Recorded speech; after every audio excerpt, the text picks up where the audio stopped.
अच्छा, आप किधर आए हो? अमित भाई के पास है, यादव के पास। किधर हो आप? भावनगर में कौन सी जगह?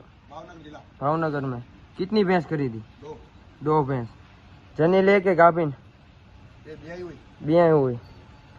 कितने कितने में ली दोनों? ये लिए दोनों 2.15 में। 2,15,000 में।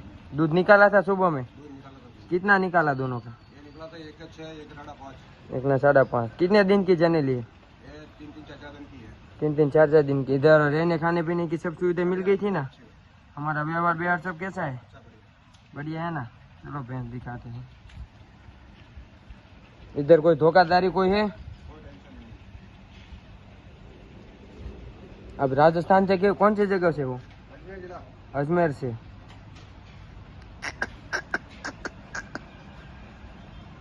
दोनों जनेली भैंस 4-4 दिन की। अभी 5.5-6 लीटर एक भैंस को दूध नाप के दिया सुबह में। आप खुश हो ना? ठीक है।